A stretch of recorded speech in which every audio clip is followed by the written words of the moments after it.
안녕하세요. 정확하고 힘있는 강의 정력생물 차정원 선생님입니다. 우리 이 전까지를 한번 되짚어봐요. 선생님이 생물은 첫 번째 세포로 이루어져 있다 그랬죠.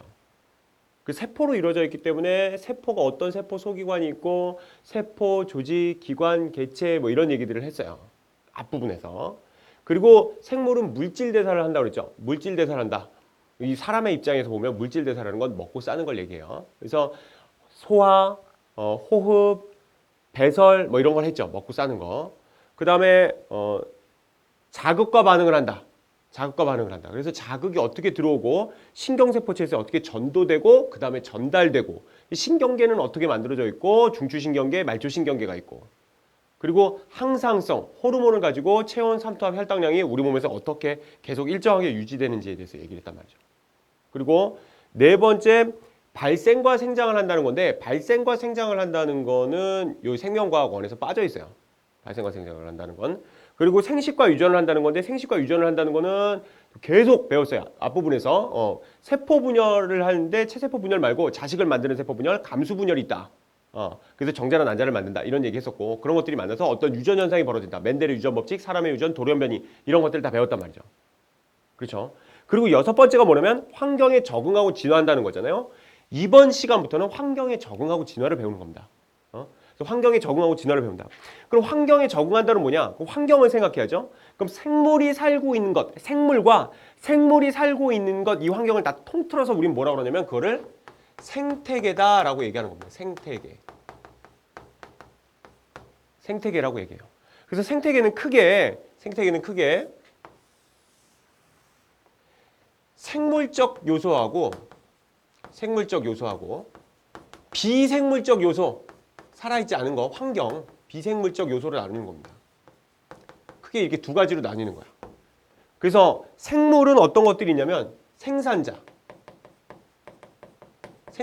건 뭐죠? 광합성을 해서 빛에너지를 받아들여서 얘가 유기물들을 생산해내야 되는 거죠. 그럼 그 유기물들을 누가 먹어? 1차 소비자가 먹는 거죠. 1차 소비자, 2차 소비자, 3차 소비자. 그런 소비자가 먹는단 말이죠. 유기물의 형태로 이 태양의 에너지가 이렇게 넘어오게 되는 거죠. 에너지가. 그럼 이 소비자가 먹고 뭘로? 분해자가 분해하죠. 분해자가 분해하고. 사실 생산자도 분해자가 분해하죠. 뭐 얘 죽으면 다 분해자가 분해해야 되잖아. 세균, 뭐 곰팡이 이런 것들이 있어서 다 분해하는 거죠. 썩게 만든다는 게 다 분해하는 거예요. 예. 그래서 분해해서 다시 무기물의 형태로 만들어 놓으면 그 무기물을 가지고 얘가 빛에너지를 받아들여서 다시 유기물을 만들죠. 유기물을 만들어서 물질 대사해서 유기물을 만들어서 그걸 또 먹고 우리가 또 물질 대사해서 또 살고 이게 에너지가 이렇게 돌아가는 거죠. 에너지가 이렇게 흘러가는 거지. 그럼 얘가 이렇게 살아가려면요. 생물적 요소, 생산자, 소비자, 분해자가 이렇게 살아가려면 비생물적 요소가 필요하단 말이죠. 비생물적 요소, 물, 빛, 공기, 토양, 흙, 뭐 바람, 뭐 이런 것들이 필요하겠죠. 이런 것들이 생태계란 말이죠. 이런 것들 다 합쳐서 생태계라고 그러는 거예요. 그런데 물도 다 똑같은 물이란 말이죠. 한강이 흘러가는 물하고 또 어디냐? 제주도에 있는 물하고 다 똑같을 리가 없잖아요. 삼다수? 뭐 이런 거는 똑같을 리가 없잖아. 예. 그러니까 물이 좀 다를 거고 빛도 위도나 경도에 따라서 빛이 좀 다를 거고요. 예. 남쪽이냐 북쪽이냐 이런 거에 따라서 좀 다를 거고. 그리고 공기도 좀 다르죠. 예를 들면은 우리 이쪽 이 편서풍이 계속 부니까 우리 서울은 이 황해바다 쪽에서 있는 그 바닷바람이 좀 불어오고요. 예. 태백산맥이 가려져 있어서 그 강릉 쪽은 이 육지풍이 더 많이 이제 불어가겠죠. 저쪽 동해 쪽은 바람이 그렇게 크게 많이 안 오겠죠. 이런 것들이 다 다르단 말이죠. 토양은 당연히 또 다르지. 토양도 다. 그래서 생태계는 어떻게 나눠주냐면 예를 들면 초암산이다. 그럼 초암산 생태계. 북한산이면 북한산 생태계. 대모산이라고 있더라. 아주 민주적인 산이죠. 예, 그 대모산 생태계. 우면산 생태계. 이런 생태계들이 다 있는 거죠. 호명산 생태계. 이런 각각의 산들에 대한 생태계가 있고 여러분 방 안에도 여러분 방 안에 생태계가 있단 말이야. 바퀴벌레나 뭐 개미나 사는 뭐 어떤 그런 또 너도 살잖냐? 막 이렇게 그런 또 생태계가 있는 거죠. 그런 환경 요소에 살아서 거기에 맞춰 사는 이런 환경에 맞춰 사는 생물적 요소 이런 것들이 다 버무려서 살면 우린 그걸 생태계라고 얘기하는 겁니다. 이해되죠? 이 비생물적 요소가 생물적 요소에게 영향을 주는 걸 우리는 뭐라고 그러냐면 작용이라고 합니다. 작용이라고 그러고 이 생물적인 요소가 이쪽 비생물적인 요소에게 영향을 주는 거를 우리는 반작용이라고 해요. 그러니까 예를 들면 빛이 많이 들어오는 쪽에서 식물들이 더 잘 자라겠죠. 산이 있으면 산의 남쪽이 더 식물들이 더 잘 자랄까요? 북쪽이 더 잘 자랄까요? 남쪽이 더 잘 자란단 말이지. 햇빛이 쫙 이렇게 해서 남쪽으로 잘 많이 비치니까 남쪽이 더 잘 자라고 북쪽은 잘 못 자라게 되는 거죠. 예. 그래도 북쪽은 뭐 아예 못 산다 이런 건 아니지만 북쪽이 상대적으로 남쪽보다는 좀 더 잘 못 살게 되는 거죠. 이렇게 햇빛 양에 따라서 생물이 영향을 받을 거 아닙니까? 그런 건 작용이야. 또 우리가 그 막 매연 내뿜고 우리가 살면서 내연 내뿜고 우리 사람이 살면서 여러 가지 매연 같은 것들 공장 굴뚝에 연기 이런 거 나와서 얘네들이 바뀌어질 거 아닙니까? 공기나 이런 것들이 바뀌어질 거지 토양이나 이런 것들이 바뀌어질 거 아닙니까? 이러면은 반작용이죠. 그러면 작용이 클까요? 반작용이 클까요? 우리가 또 매연 이런 거 생각하니까 반작용이 되게 큰가 보다라고 생각하기 쉬운데 여러분 작용이 훨씬 큽니다. 말도 못하게 커. 지금 이 순간에도 햇빛 내려오고 있잖아. 태양에서 굉장히 이 지구를 다 먹여 살리는 에너지가 계속 오고 있잖아요. 예. 작용이 뭐 말도 못하게 큰 거야 작용이. 그리고 또 하나 물리에서 작용 반작용이 아니다. 이렇게 만만한 게 아니야. 만만 물리 그런 게 아니야. 여기서 생물에서 말하는 작용은 비생물적인 요소가 생물적 요소에게 영향을 주면 작용이고 생물적인 요소가 비생물적인 요소에게 영향을 주면 반작용이라고 하는 겁니다. 또 하나 얘네들끼리 서로 영향을 이렇게 주고받겠죠. 얘네들끼리 서로 영향을 주고받을 거 아닙니까? 생물끼리 서로 영향을 주고받는 걸 우린 뭐라고 그러냐면 상호작용이라고 합니다. 상호작용. 예를 들면 소비자 중에 이 풀들이 막 자라야지 소비자, 1차 소비자, 뭐 메뚜기들이 잘 살겠죠. 근데 메뚜기들이 너무 많이 많아진 거야. 메뚜기 떼 쫙 해갖고 막 다 먹어버리고. 그럼 얘가 오히려 또 영향을 받겠지. 이런 것들을 우리는 서로 상호작용이라고 합니다. 괜찮죠? 그럼 이제부터 비생물적인 요소가 생물적인 요소에게 어떤 영향을 주는지 하나하나 알아보도록 할게요. 첫 번째, 빛입니다. 빛. 빛이 어떤 영향을 주느냐. 빛이 영향을 주는 것에 있어서 가장 큰 거는요. 빛의 색입니다. 빛의 색이. 빛이 세면 셀수록 광합성을 잘할 거고요. 식물들이 광합성을 잘해서 생산을 유기물을 많이 해놓으면 그 거기에 1차 소비자, 2차 소비자, 3차 소비자들이 많이 살 거고 그런 것들이 더 많이 살면 많이 살수록 많이 죽는 것도 많고 응가도 많이 싸고 이렇게 하니까 분해자들이 할 일도 많으니까 생물들이 풍부하게 더 잘 살 수 있겠죠. 그래서 빛이 되게 중요하겠죠. 빛의 색이. 빛의 세기를 이제 알아보는 실험이 있는데 빛이 세면 셀수록 광합성을 잘할까요 못할까요? 잘하겠죠. 그렇게 해서 알아보는 실험이 하나 있습니다. 그 실험이 뭐냐면 여기 이렇게 돌들을 올려놓고 여기에 검정말이라는 이것도 애들 헷갈린다. 검정말 다크호스가 아니야. 그 말이 아니야. 호스 말이 아니라 검정말, 삭간말, 돌말, 반달말 이런 그 식물성 플랑크톤이 있어. 그 중에서도 검정말은 플랑크톤을 넘어서서 이게 해조류야. 검정말 무슨 색이게? 녹색이야. 검정색이 아니라고. 광합성 잘하는 해조류야. 그리고 여기다 이제 물을 이렇게 담아놓고 여기 이렇게 깔때기를 거꾸로 이렇게 씌워요. 그러면 얘가 해조류니까 검정말이 해조류니까 얘가 빛을 받으면 광합성을 잘하겠죠.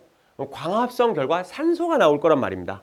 산소가 나오면 물속에서 산소가 나오면 이렇게 기포가 나오겠지. 기포가 나와서 기포가 깔때기로 이렇게 모여져서 여기를 통과할 거 아닌가. 여기를 통과하는 기포수를 세겠다 이거야. 기포의 정체는 산소죠. 기포가 많으면 많을수록 뭐야? 많으면 많을수록 광합성을 잘한다는 거고 적으면 적을수록 광합성을 잘 못한다는 거죠. 그래서 빛을 줘보는 거야. 여기서 빛을. 괜찮지? 여기서 빛을 줘보는 거예요. 가까우면 가까울수록 빛의 세기가 세지겠죠. 멀면 멀수록 빛의 세기가 약해지겠지. 괜찮지? 그래서 세졌다 약해졌다. 빛의 세기에 대해서 광합성량을 알아볼 수 있겠죠. 이딴 식으로 실험을 해놓는단 말이야. 여기에다가 이 실험을 하는데 문제가 뭐가 있냐면 얘 가까우면 가까울수록요. 빛만 세져야지. 근데 온도가 올라가면 되겠어 안 되겠어? 온도가 올라가면 안 되겠죠. 그래서 온도가 올라가지 말라고 여기다가 수조를 하나 더 놔. 그래서 물에다가 이렇게 담가 놓는다고. 아니면 물벽을 하나 세우든가. 그래서 물을 이렇게 해놓는 이유는 뭐냐면 얘가 빛만 통과해야지. 빛만 통과해야지 온도가 올라가면 안 되겠죠. 그래서 우리 앞부분에서 배웠다. 변인 배웠어. 변인 기억나지? 이 실험에서 온도가 무슨 변이니? 온도가 통제 변인인 거죠. 변인을 통제하려고 그러는 거야. 온도가 일정하게 되니까 빛만 변화해야지. 빛만 조작 변이지. 여기서 빛의 세기만 변화시켜야지 온도는 변화시키면 안 되잖아. 그래서 온도를 통제 변인으로 하려고 요딴 식으로 해놓은 겁니다. 괜찮죠? 그리고 여기다 또 뭘 넣어주냐면 이 물에다가 NaHCO3라는 걸 넣어줘요. CO3 뭐였지? 탄산, 요거 수소, 나트륨, 탄산수 나트륨을 넣어준다고. 생물에서 탄산수 나트륨이라는 건 뭐냐면 이산화탄소 공급이에요. 그래서 광합성을 하는데 야 이산화탄소 모자라서 광합성을 하니까 이산화탄소를 빨아들여야 되거든. 야 이산화탄소 모자라서 광합성 못하겠다. 이러면 안 되잖아. 그러니까 이런 것들은 충분히 중 상태에서 이렇게 할 수 있어야 되겠죠. 예. 그래서 이산화탄소를 공급해 주려고 NaHCO3를 넣어줘. 이산화탄소를 공급해 준다는 건 뭐야? 충분히 공급해 준다는 건. 얘가 통제 변인이기 때문에 그래. 여기서 오직 조작 변이는 뭐다? 빛의 색이란 말이죠. 빛의 색. 괜찮지? 요거를 그래프를 그려보면요. 시간이 가면 뭐야? 시간이란다. 빛의 세기를 미안해. 여기다가 이걸 거리라고 할게. 이 거리라고 한다면 거리가 멀어지면 멀어질수록 빛의 세기가 약해지는 거죠. 빛의 세기가 약해지는 거니까 광합성량, 즉 기포가 발생하는 기포수가 어떻게 돼 있어? 멀어지면 멀어질수록 낮아지겠죠. 근데 또 반면에 이렇게 그래프를 만들 수도 있지. 이게 빛의 세기라고 쳐봐. 빛의 세기. 이쪽이 빛의 세기고 이쪽이 기포수라고 따지면 광합성량이라고 따지면 처음에는 기포가 잘 안 올라오다가 빛이 많아지면 많아질수록 많이 나와서 이렇게 되겠죠. 왜 여기 한계가 올까? 계속 뭐가 올라가고 왜 여기 한계가 올까? 광합성을 하는 염록체과 광합성을 한다고 그랬죠? 염록체의 수가 한계가 있는 거지. 그러니까 가다가 이렇게 멈춘단 말이야. 여하튼 빛의 세기하고 여기까지는 여하튼 비례 관계를 하게 할 수 있겠죠. 빛이 세지면 세질수록 광합성을 더 많이 할 수 있겠죠. 반면에 여기 거리로 나오면 이게 반비례라는 거. 요 그래프 x축이 뭐냐에 따라서 잘해야 돼. 좀 더 갈게. 정말 시험에 많이 나오는 그래프는 요 그래프입니다. 여기가 이제 빛의 색입니다. 빛의 세기. 단위는 럭스. 원래 물리는 칸델라라는 걸 쓰죠. 생물은 그냥 빛이 밝아졌다, 어두워졌다는 거 알면 되니까 럭스를 씁니다. 여기 이쪽으로 가면 빛이 세진다는 거니까 이쪽으로 거꾸로 가면 뭐야? 빛이 약해지다 0 이렇게 되겠죠. 그리고 이쪽은 빛이 세지면 세질수록 광합성을 잘한다고 봐야 되는데 아까는 산소 방출량을 봤죠. 이번에 거꾸로 이산화탄소를 측정했어. 하면 이산화탄소를 방출해야지 광합성을 잘하는 겁니까? 이산화탄소를 흡수해야지 광합성을 잘하는 겁니까? 광합성할 때는 물하고 이산화탄소가 필요하죠. 물하고 이산화탄소가 필요하니까 이산화탄소를 흡수해야 되겠죠. 그래서 이산화탄소를 흡수하는 게 많으면 많을수록 광합성을 잘하는 거겠지. 그래서 이쪽은 이산화탄소 흡수량. 그리고 이쪽은 0 반대니까 이쪽은 뭐겠어? 이산화탄소 방출량이죠. 괜찮나? 네. 그럼 이렇게 됐을 때 되게 식물이 어떤 걸 보여주냐면 식물이 봤니? 선생님 얼마나 이렇게 분필을 알뜰하게 잘 쓰는지. 식물이 어떻게 생기냐면 이렇게 그래프를 그려줍니다. 그래서 여기 가면 갈수록 빛이 없죠. 빛이 없을 때는 이산화탄소를 방출해. 아, 왜 방출할까? 이산화탄소를 왜 방출하지? 호흡하니까. 이 식물세포 안에 핵 있고 미토콘드리아가 있을 거 아니까. 미토콘드리아에서 호흡하잖아. 호흡하니까 산소 빨아들이고 이산화탄소를 배출하겠죠. 그러니까 빛이 없으니까 호흡만 하잖아. 호흡만 하니까 계속 여기가 방출하고 있는 거죠. 그러니까 요만큼의 양이 호흡량인 거야. 호흡을 하고 있었어. 이만큼 호흡을 쭉 하고 있는 거지. 호흡은 언제나 하고 있는 거야. 호흡은 미토콘드리아는 계속 돌아가고 있어야 돼. 그래야지 여기서 ATP를 만들어서 얘가 계속 살 수 있으니까 ATP는 여기 호흡은 계속 돌아가는 거야. 야, 광합성 낮에 밤에. 낮에 하지. 호흡 낮에 밤에. 밤에 한다고 그러면 안 되는 거야. 낮에든 밤에든 계속 호흡을 하니까 살아가는 거지. 우리 세포 낮에 밤에 호흡을 계속 하니까 계속 살아있는 거지. 만약에 호흡 쉰다 그러면 이제 죽어버리는 거 아닌가. 그렇죠? 그러니까 미토콘드리아 계속 호흡을 하고 있는 거야. 이게 호흡량이야. 그런데 여기에 빛이 점점 들어오기 시작했어. 아, 빛이 들어오기 시작하니까 여기 있는 뭐가 엽록체가 이렇게 틸라코이드 그라나가 있다 그랬죠? 예. 이 엽록체가 빛을 받아들여서 광합성을 하기 시작해. 그럼 광합성을 하기 시작하면 이산화탄소를 얘가 가져가겠지. 이산화탄소를 얘가 가져가니까 바깥으로 나가는 이산화탄소량이 점점점 어떻게 돼? 점점점 줄어드는 거지. 광합성을 하기 시작하니까. 점점 줄어들어서 여기는 말이죠. 여기서 발생된 이산화탄소를 100% 다 여기서 가져간 거죠. 그래서 바깥쪽에서 보기엔 이산화탄소가 전혀 방출이나 흡수를 전혀 하지 않아. 그럼 이 점은 뭐냐면 이때 빛의 색이라는 건 광합성량하고 호흡량이 같은 지점이죠. 호흡에서 나온 이산화탄소량하고 여기서 광합성에서 빨아들이는 이산화탄소량이 같았다 이거 아닙니까? 그러니까 호흡이 돌아가는 양하고 광합성이 돌아가는 양이 똑같아졌다 이거지. 이걸 우리 뭐라고 그러냐면 보상점이라고 그러는 거야. 이때 빛의 세기를 보상점. Y축을 얘기하는 게 아니라 이때 빛의 세기를 얘기하는 거야. X축을 얘기하는 거야. 예. 점점 가서 우와 요때 빛의 세기. 여기서부터는 더 이상 빛을 줘도 광합성이 이제 포화야. 광합성 꽉 찼어. 더 이상 광합성 안 하고 계속 그 정도밖에 광합성을 못 해. 여기를 우리는 뭐라고 그러냐면 광포화점이라고 그래요. 빛으로 가득 찼네. 광포화점. 요때 빛의 세기를 얘기하는 거야. 요걸 얘기하는 게 아니다. 그럼 요때 빛의 세기를 광포화점이라고 해. 빛으로 배부른 지점이다. 광포화점. 괜찮죠? 또 하나. 여기는 아까 호흡량이라고 그랬죠. 여기는 호흡량이라고 그랬고 여기를 뭐라고 그러냐면 요때 요 빛이 있을 때 요만큼 보니까 얘가 이제 광합성을 얼마나 잘하기 시작했냐면 여기서 온 이산화탄소가 이제 부족해서 바깥에서 있는 이산화탄소를 끌어당기기 시작해져. 그래서 바깥쪽에 있는 이산화탄소를 빨아들이지. 그러니까 바깥쪽에서 사람이 이렇게 관찰하기에는 이제야 광합성을 하는 것 같아. 마치 바깥쪽에서 이산화탄소를 끌어당기니까. 그래서 이거를 외관상 광합성량 또는 뭐라고 그러냐면 요거를 순광합성량이라고 합니다. 여기를 순광합성량이라고 하는 거야. 그럼 여기는 호흡량이지. 호흡량이지. 근데 호흡량이라고 그래도 여기를 사실 광합성이 해서 계속 극복해온 거 아니야. 호흡량을 극복해온 거 아닌가? 그러니까 이거를 전체를 통틀어서 여기서부터 여기까지 전체를 통틀어서 우리는 뭐라고 그러냐면 총광합성량이라고 얘기하는 거야.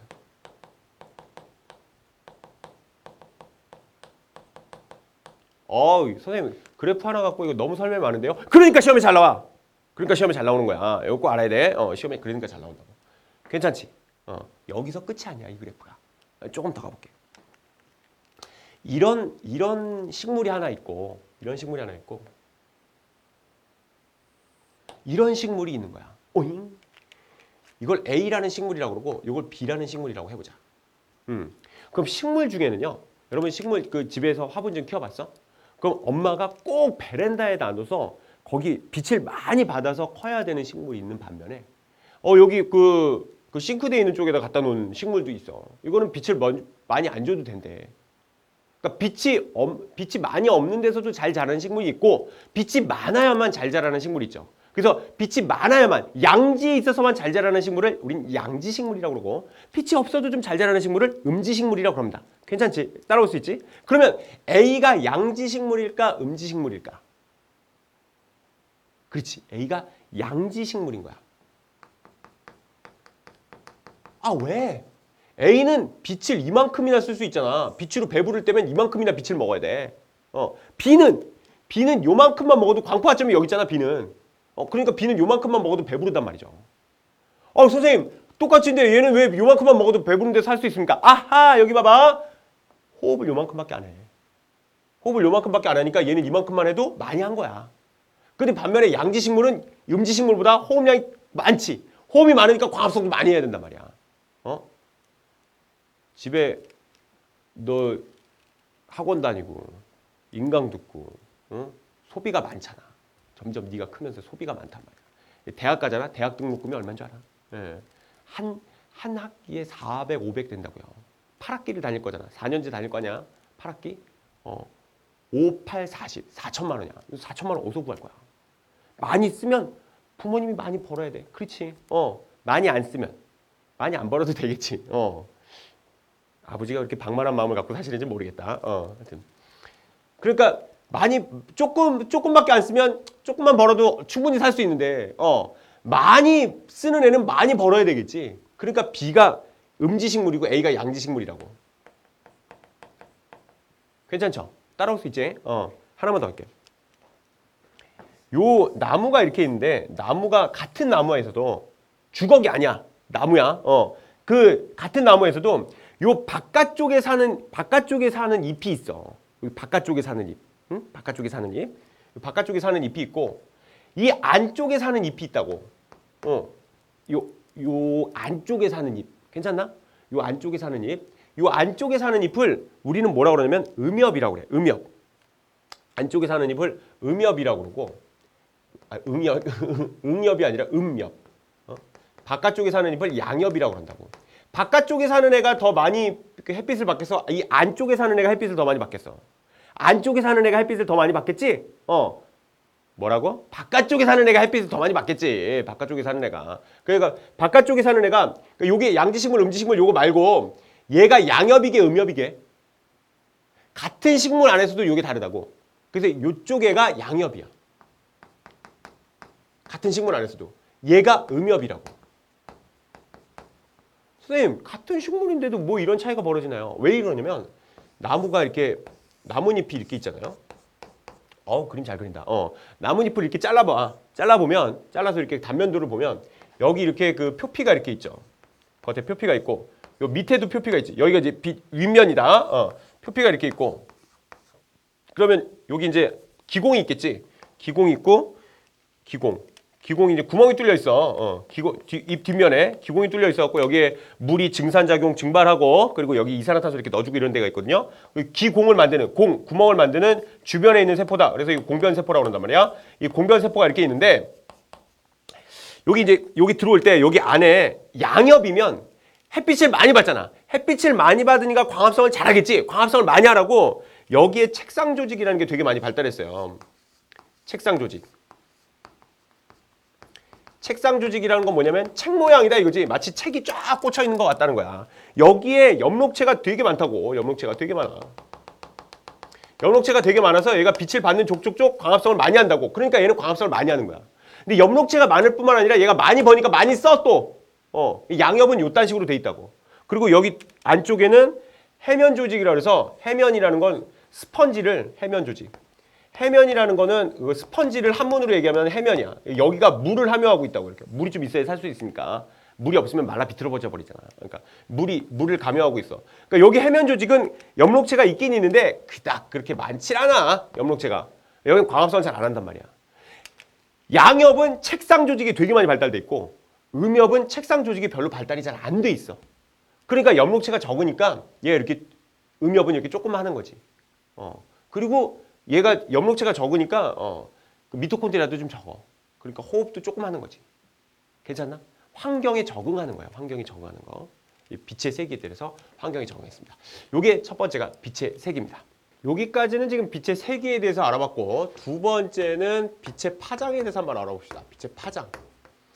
빛의 파장에 따라서 어떻게 또 광합성 생물들이 또 잘 살고 있는가, 생물들의 분포가 어떻게 되는가 이렇게 알아보면 해조류가 있어요. 이게 바다에서부터 깊이를 이렇게 내려갈수록 20m, 40m 뭐 이렇게 내려갈수록 애들이 살고 있겠죠. 애들이 살고 있을 텐데 해조류가 이렇게 요 육지에서 이렇게 바다에서 이렇게 밑에 있는 거야. 근데 빛이 제일 강한 빛이 어느 거게?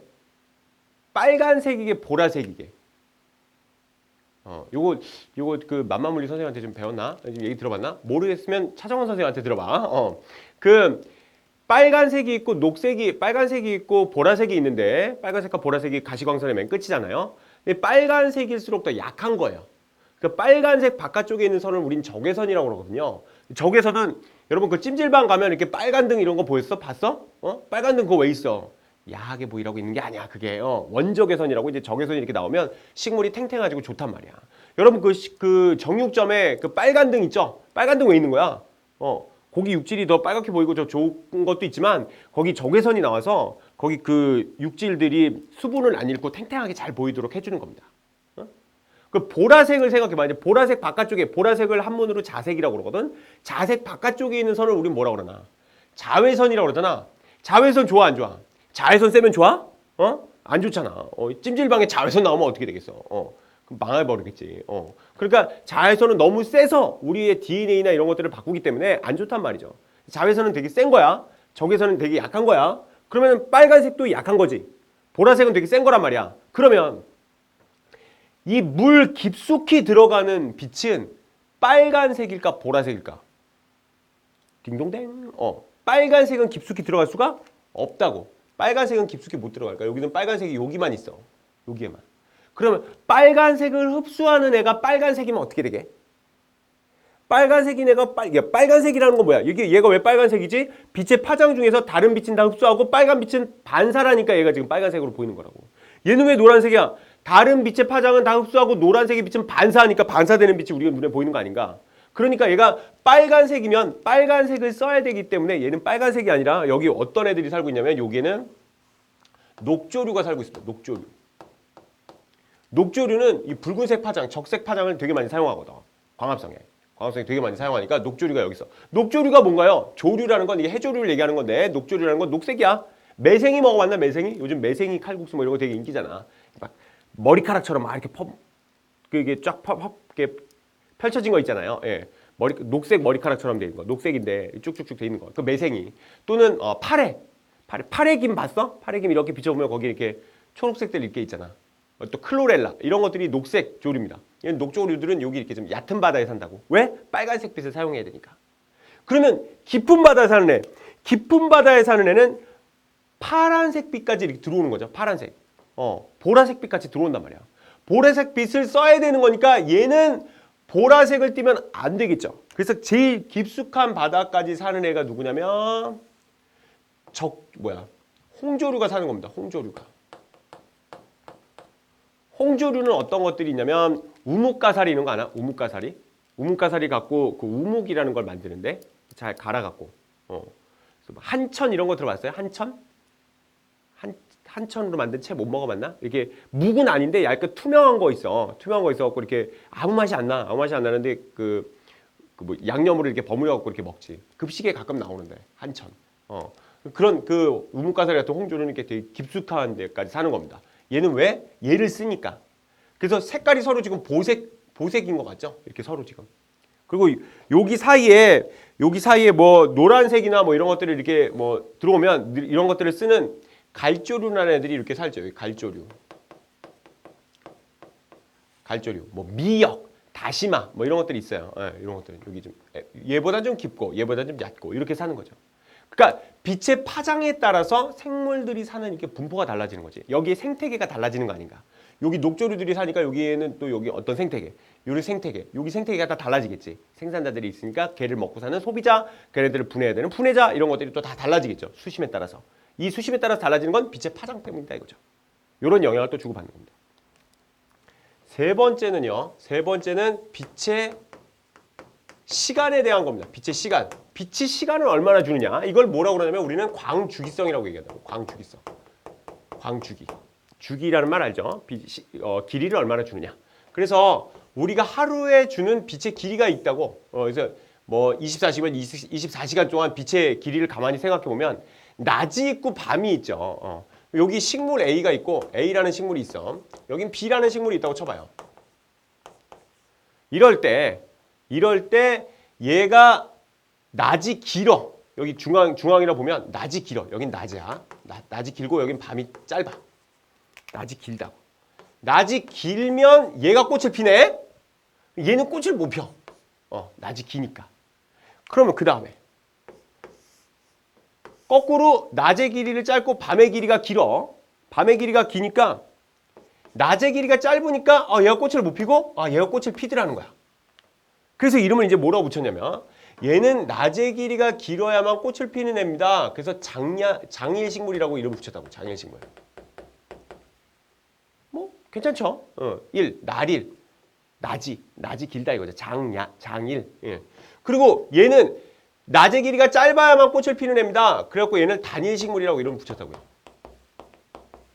옛날에 이렇게 이름을 붙인 거야. 이름을 붙였는데 점점 과학이 발달하고 똑똑해지잖아. 애들이 똑똑해지니까 요런 실험을 해본 거죠. 이거를 낮의 길이를 얘랑 똑같이 맞춰놓고 그러면은 낮의 길이가 짧으니까 당연히 누가 꽃을 피워야 돼. 낮의 길이가 짧으니까 얘는 꽃을 못 피고 얘가 꽃을 피워야 되는 거 아닌가. 단일식물이 꽃을 피워야 되잖아요. 그런데 여기에다가 낮의 길이를 짧게 해놓고 이 밤을 잘라봤어. 밤에다가 이게 낮에 이렇게 막 불빛을 비춰주고 그 다음에 또 밤을 해놓은 거야. 그렇게 했더니 얘가 단일식물이니까 얘가 꽃을 펴야 되는 거 아닌가? 근데 얘가 꽃을 안 피고 얘가 꽃을 피더라는 거지. 아니, 낮의 길이가 절대적이라면 낮이 길면 무조건 장일식물이 꽃을 피고 낮이 짧으면 단일식물이 꽃을 펴야 되는데 낮의 길이를 똑같이 해줬는데도 불구하고 장일식물의 꽃을 피고 단일식물의 꽃이 안 폈다는 얘기는 낮의 길이가 그렇게 중요한 건 아니라는 걸 나중에 알게 된 거예요. 나중에 알게 돼서 이게 지금 낮의 길이가 중요한 게 아니라 밤의 길이가 중요한가 보다. 거꾸로. 그래서 밤이 짧으면 얘는 꽃을 못 피고 밤이 길어야 꽃을 피는 애인가 보다. 그래서 이게 단일식물이지만 사실은 장야식물이구나. 밤야자라는 거 알겠지? 밤야. 밤이 길어야 되는 식물이구나. 그리고 나중에 알게 된 거죠. 그러니까 밤이 길어야 되는데 밤이 지속적으로 길어야 되는데 밤을 짧게 해놓으니까 얘가 꽃을 못 폈다는 거야. 반면에 이 장일식물은 밤이 짧기만 하면 꽃을 피는 거야. 밤이 짧기만 하면. 밤이 짧은 게 뭐 몇 개가 되든 밤이 짧기만 하면 꽃을 피니까 얘는 사실은 단야식물이구나. 그래서 사실은 낮의 길이가 중요한 게 아니라 밤의 길이가 중요하다는 걸 나중에 알았어. 근데 나중에 알았음에도 불구하고 그냥 장일식물, 단일식물이라고 하자고 한 거야. 그래서 장일식물, 단일식물이라고 써놓고 여러분들은 밤의 길이가 중요하다는 걸 알아야 돼. 괜찮죠? 그러면 얘가 밤에 점점 얘는 낮이 길어지면 길어질수록 꽃을 피는 애 아닙니까? 그러니까 얘는 주로 봄꽃이라고, 봄꽃. 봄에서 이제 여름으로 가면서 꽃을 피는 거야. 점점 낮이 길어지니까.